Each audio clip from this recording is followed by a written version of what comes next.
Assalamualaikum warahmatullahi wabarakatuh. Halo semuanya, kembali lagi bersama saya Hilda Panisa. Pada video kali ini, saya akan membahas mengenai tindak pidana korupsi sebagai bagian dari tindak pidana khusus dalam hukum pidana di Indonesia. Korupsi bukan hanya sekedar pelanggaran hukum biasa, tetapi merupakan kejahatan yang memiliki dampak besar terhadap keuangan negara, pembangunan, dan juga kepercayaan masyarakat terhadap pemerintah. Oleh karena itu, korupsi tidak diatur dalam ketentuan pidana umum di KUHP, melainkan diatur secara khusus dalam berbagai peraturan perundang-undangan yang terus berkembang dari waktu ke waktu. Dalam video ini, saya akan membahas 3 hal utama.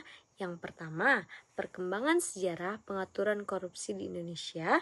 Kedua, mengapa korupsi dikategorikan sebagai tindak pidana khusus. Dan ketiga, bagaimana unsur-unsur tindak pidana korupsi dapat kita temukan dalam perilaku yang sering terjadi dalam kehidupan sehari-hari. Jika kita melihat sejarahnya, pengaturan mengenai korupsi di Indonesia sebenarnya sudah mengalami beberapa perkembangan. Pada awal kemerdekaan, pengaturan mengenai korupsi masih sangat terbatas dan belum diatur secara khusus. Kemudian, pada tahun 1957, pemerintah mulai menyadari bahwa korupsi merupakan masalah serius yang mengancam keuangan negara. Oleh karena itu, dikeluarkan peraturan untuk memberantas korupsi yang pada saat itu masih bersifat darurat. Selanjutnya, pada tahun 1971, pemerintah mengesahkan Undang-Undang Nomor 3 tahun 1971 tentang pemberantasan tindak pidana korupsi. Undang-undang ini menjadi dasar hukum utama dalam pemberantasan korupsi pada masa tersebut. Namun, dalam perkembangannya, undang-undang tersebut dianggap belum cukup efektif dalam menanggulangi korupsi yang semakin kompleks. Karena itu, pada masa reformasi, lahir Undang-Undang Nomor 31 Tahun 1999 tentang pemberantasan tindak pidana korupsi yang kemudian diperbarui melalui Undang-Undang Nomor 20 Tahun 2001. Perubahan ini dilakukan untuk memperluas pengertian korupsi, memperjelas unsur-unsur tindak pidana, serta memperberat sanksi pidana bagi pelaku korupsi. Dari perkembangan tersebut dapat kita lihat bahwa regulasi korupsi terus mengalami perubahan karena korupsi sendiri berkembang dalam bentuk yang semakin kompleks, sehingga diperlukan aturan hukum yang lebih tegas dan lebih efektif. Mengapa korupsi disebut tindak pidana khusus? Korupsi dikategorikan sebagai tindak pidana khusus karena memiliki karakteristik yang berbeda dari tindak pidana biasa yang diatur dalam KUHP. Pertama, dari segi pengaturannya, tindak pidana korupsi diatur dalam undang-undang khusus di luar KUHP, yaitu Undang-Undang Pemberantasan Tindak Pidana Korupsi. Kedua, dari segi sifat kejahatannya, korupsi umumnya dilakukan oleh orang yang memiliki jabatan atau kewenangan tertentu sehingga berkaitan dengan penyalahgunaan kekuasaan. Ketiga, dari segi dampaknya, korupsi tidak hanya merugikan individu, tetapi juga merugikan keuangan negara dan dapat menghambat pembangunan serta kesejahteraan masyarakat. Karena karakteristik tersebut, korupsi dipandang sebagai kejahatan yang serius, sehingga penanganannya membutuhkan aturan yang lebih khusus, termasuk sanksi yang lebih berat.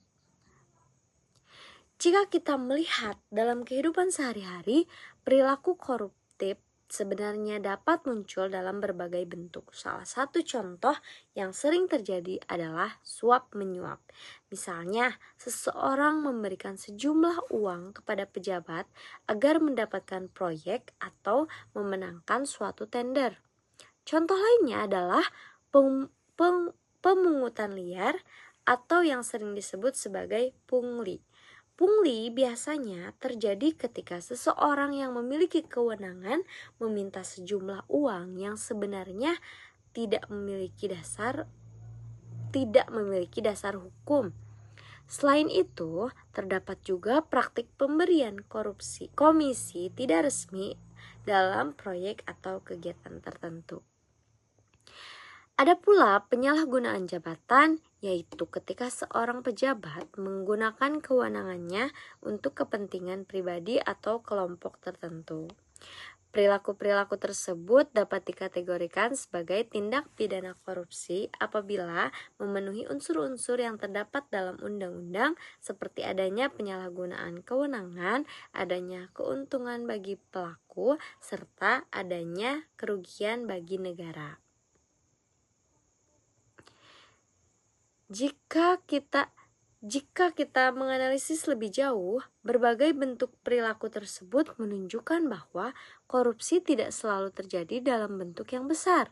Korupsi juga dapat muncul dalam praktik-praktik kecil yang dianggap biasa, tetapi sebenarnya merusak sistem pemerintahan dan pelayanan publik. Hal inilah yang menyebabkan korupsi menjadi salah satu kejahatan yang sulit diberantas karena seringkali dilakukan secara tersembunyi dan melibatkan penyalahgunaan kekuasaan. Oleh karena itu, selain penegakan hukum yang tegas, pemberantasan korupsi juga memerlukan kesadaran hukum serta integritas dari para pejabat maupun masyarakat. Sebagai kesimpulan, korupsi merupakan salah satu bentuk tindak pidana khusus yang memiliki dampak besar terhadap negara dan masyarakat.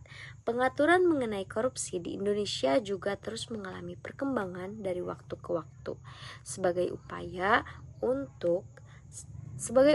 untuk menyesuaikan hukum dengan bentuk kejahatan korupsi yang semakin kompleks. Selain itu, korupsi dikategorikan sebagai tindak pidana khusus karena memiliki karakteristik yang berbeda dari tindak pidana biasa, baik dari segi pengaturan, sifat kejahatan, maupun dampaknya. Dengan memahami karakteristik tersebut, diharapkan upaya pemberantasan korupsi dapat dilakukan secara lebih efektif demi terciptanya pemerintahan yang bersih dan berintegritas.